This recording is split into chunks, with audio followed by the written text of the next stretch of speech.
चलो बेटा, अब कुछ नया सीखना शुरू करेंगे। Treatment of outstanding expenses, meaning outstanding expenses का expenses due which have not, expenses due but not yet paid, ये लिखने की जरूरत तो नहीं है मुझे। ठीक। जर्नल एंट्री क्या होती है आउटस्टैंडिंग एक्सपेंसेस की? सर ये कब पीछा छोड़ेगा हमारा जर्नल? बेटा जब तक जिंदा हो और फाइनेंस से रिलेटेड कुछ कर रहे हो तो अकाउंट्स में तो ये बार बार आपको याद दिलाएगा। तो इसलिए मैंने तब बोला था कि जर्नल को तो मतलब चाट लो जितना अच्छे से, और वही फाइनेंशियल स्टेटमेंट्स भी होगा। फाइनेंशियल स्टेटमेंट्स उससे कहीं ज्यादा इंटरेस्टिंग, बट वो रूल्स थे, आ रहे हैं ना बार बार, हर जगह यूज होंगे, आगे भी 12th में भी यूज होंगे। तो इसीलिए अभी भी कुछ कहीं गैप रह गए हों तो उनको भर लिया जाए, ज्यादा टाइम नहीं लगेगा, एक दिन में ही पूरा जर्नल दोबारा करा जा सकता है। ओके, आउटस्टैंडिंग एक्सपेंसेस की journal entry, mister Lugani. Outstanding expenses की सही बोल रहे हो, बोलो बेटा।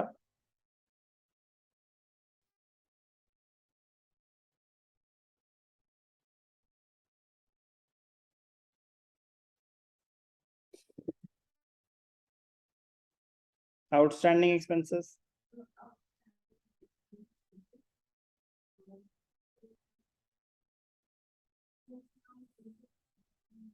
Good, that is the reason you scored, you were able to score 90%, that is past tense.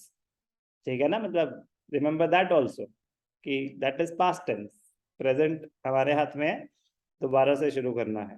बिल्कुल सही बोला। Expenses account debited to outstanding expenses, ये एंट्रीज ना पता होना आपके लिए बड़ी शर्म की बात हो। शर्म तो चलो छोड़ो, शर्म तो क्या ऐसे झाड़ा और निकल ली, लेकिन आपके आगे कॉन्सेप्ट इंपैक्ट करेंगे, आपके आगे कॉन्सेप्ट इंपैक्ट करेंगे, दैट इज मोर इम्पोर्टेंट। कि आप मेहनत तो कर रहे होगे लेकिन आपको समझ नहीं आएगा कि यार ये क्यों आ रहा है डेबिट साइड पे, क्यों आ रहा है क्रेडिट साइड पे, फिर आप याद कर रहे होगे। मैं कह रहा हूँ जो इतनी सिंपल है चीज उसको याद क्यों करना? सिंपल तब अगर हमें कॉन्सेप्ट याद हो, कॉन्सेप्ट से हम रिलेट कर पा रहे तब बहुत सिंपल है। वरना कोई चीज लग रही मुझे सिंपल है लेकिन क्योंकि आपको यही नहीं पता कि वो डेबिट होनी चाहिए थी या क्रेडिट होनी चाहिए थी, तो फिर आपको कैसे पता कि वो ट्रेडिंग अकाउंट में डेबिट साइड पे दिखाओगे या क्रेडिट साइड पे? जो चीज बहुत ही ऑब्वियस, बहुत ही सिंपल होनी चाहिए, वो आपको हर स्टेप पे याद करनी पड़ जाएगी। क्यों? क्योंकि आप कॉन्सेप्ट तो अप्लाई नहीं कर रहे, आप तो हर एक एडजस्टमेंट को अलग अलग समझ के याद कर रहे हो, जबकि ऐसा नहीं होता, बहुत बहुत ईजी है। अभी पता चल जाएगा अगर कॉन्सेप्ट से रिलेट कर पाएंगे तो। चलो, जर्नल एंट्री बचपन में करी थी, expenses account debited to outstanding expense, expense debit हो रहा है। क्यों? क्योंकि उस पीरियड का खर्चा था और आपने पे नहीं करा, तो क्या उस पीरियड का खर्चा माना जाएगा? माना जाएगा? माना जाएगा या नहीं माना जाएगा? Expenses due but not yet paid, मेरी सैलरी थी 20,000, 5,000 अभी ड्यू चल रही है, तो वो जो 5,000 अभी आउटस्टैंडिंग चल रही है, जिस पीरियड की आउटस्टैंडिंग है, उस पीरियड का एक्सपेंस माना जाएगा या नहीं माना जाएगा? मान जाएगा।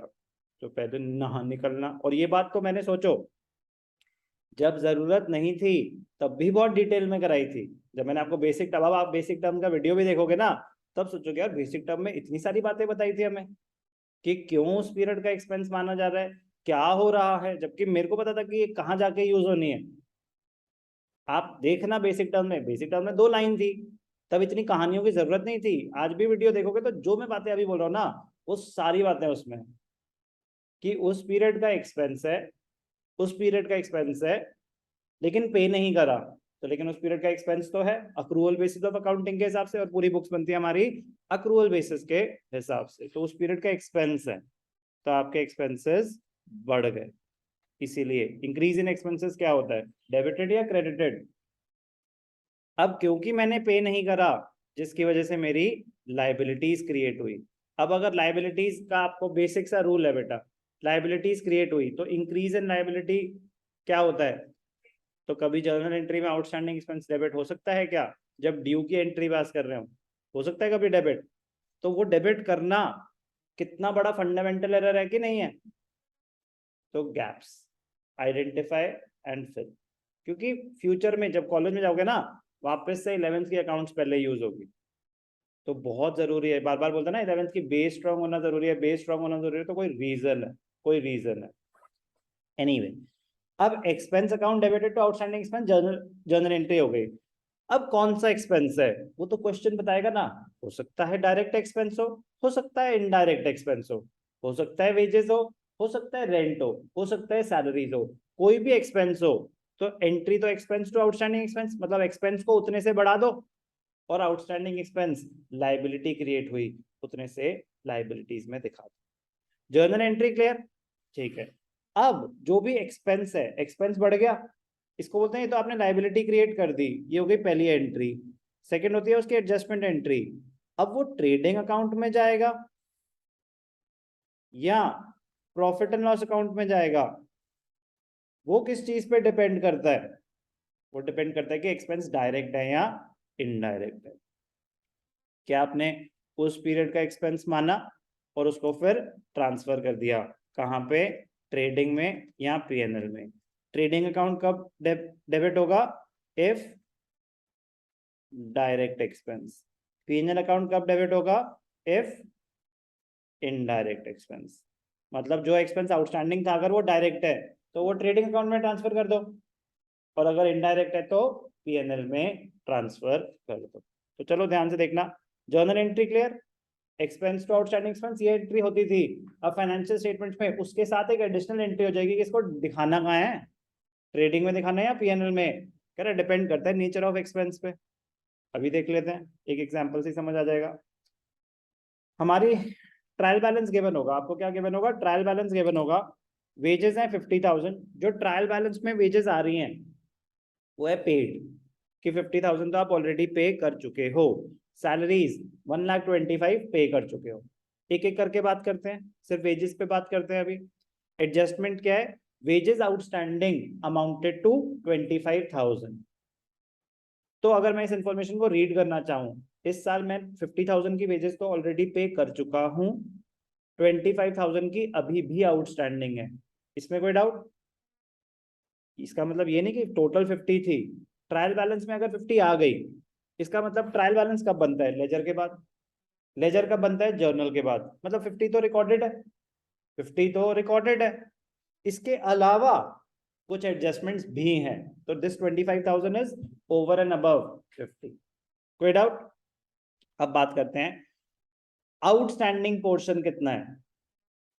25, तो 50 तो एडजस्टेड है। जो आइटम ट्रायल बैलेंस के अंदर है, जो आइटम ट्रायल बैलेंस के अंदर है वो सिर्फ एक बार आएगा क्योंकि वो एडजस्टेड है। तो जो एडजस्टेड है वो वेजेस है। आउटस्टैंडिंग वेजेस एडजस्टमेंट है, वो दो बार आएगी। क्यों? एडजस्टमेंट एंट्री क्या होगी आउटस्टैंडिंग एक्सपेंसेस की? प्रियल, आउटस्टैंडिंग वेजेस की जर्नल एंट्री क्या होगी? Very good. Expense to outstanding expense हो गया फॉर्मेट एंट्री। वेजेस के हिसाब से क्या हो जाएगी? Wages account debited to outstanding wages. तो जब आपने एंट्री पास करी मन में, उन्होंने नहीं मांगी वेजेस टू आउटस्टैंडिंग वेजेस, तो आपने वेजेस उतने से बढ़ा दी और एक लाइबिलिटी क्रिएट कर दी, एक लाइबिलिटी क्रिएट कर दी आउटस्टैंडिंग वेजेस के नाम से। कोई डाउट? प्रेजेंटेशन ध्यान से देखेंगे तो वेजेस डायरेक्ट एक्सपेंस या indirect? Direct expense. Be loud and clear, घबराते क्यों? टू वेजेस, क्योंकि एडजस्टमेंट है तो आप इनर कॉलम में दिखाएंगे 50,000 एड वेजेस आउटस्टैंडिंग। कितनी है outstanding? 25,000।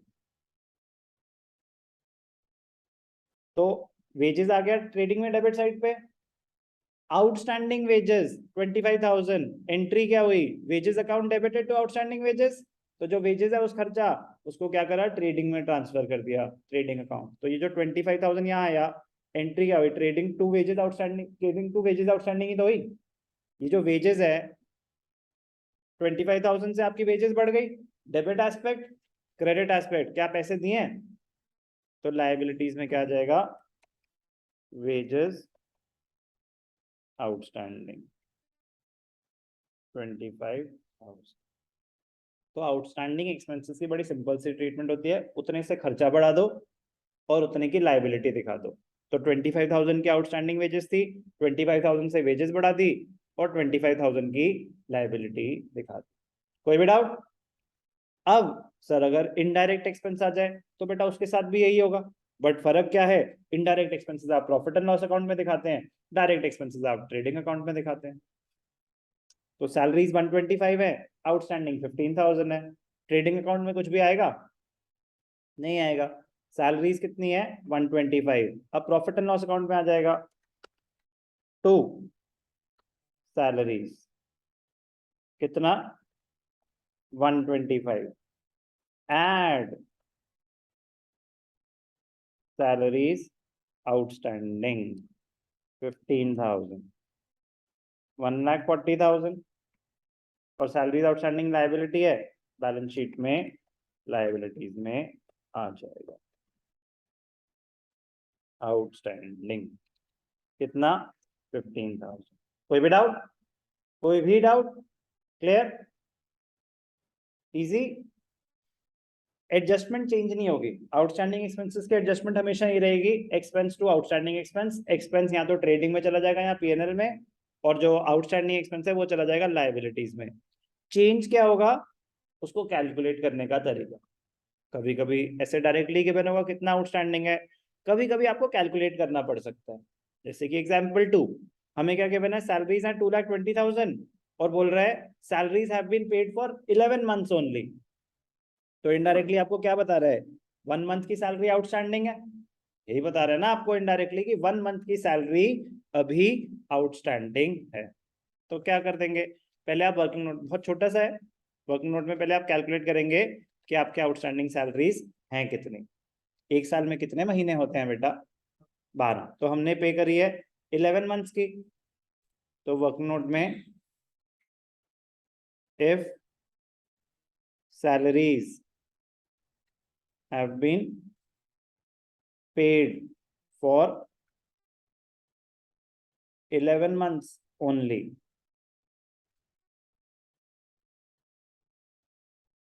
one month salary is outstanding, yes or no?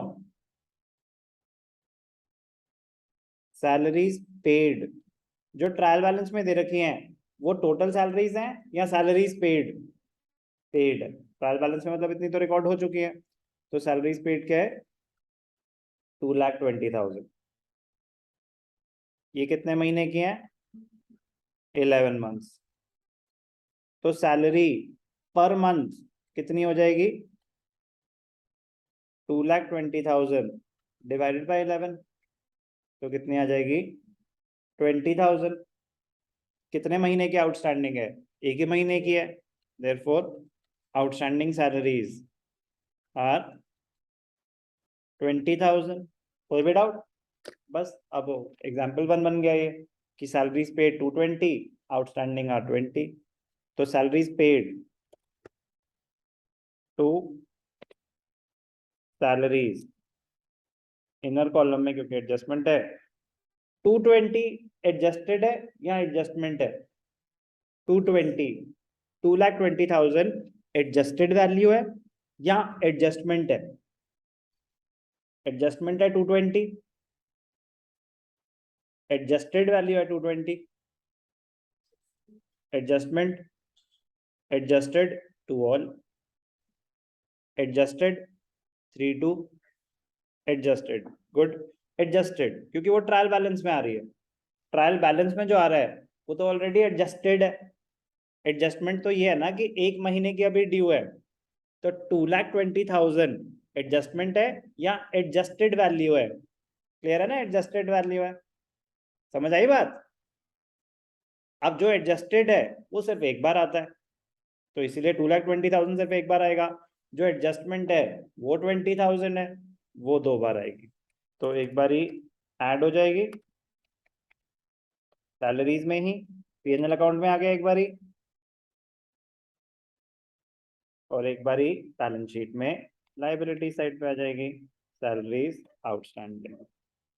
समझ आया ना मैंने क्यों पूछा वो एडजस्टेड है या एडजस्टमेंट है, क्योंकि जो एडजस्टेड है वो एक ही बार आता है। सर ऐसा क्यों, अरे भाई जो एडजस्टेड है जब एंट्री पास हुई होगी तब दोनों एस्पेक्ट आ चुके होंगे, उसका जो एडजस्टेड फिगर है वो डेबिट वाला डेबिट में आ रहा होगा, क्रेडिट वाला क्रेडिट में आ रहा होगा, जो एडजस्ट नहीं हुई उसको अब आप बुक्स में एंटर कर रहे हैं, इसीलिए आपको उसके दोनों एस्पेक्ट कवर खुद करने पड़ेंगे। तो क्या था ये treatment of outstanding expenses. I hope समझ आया।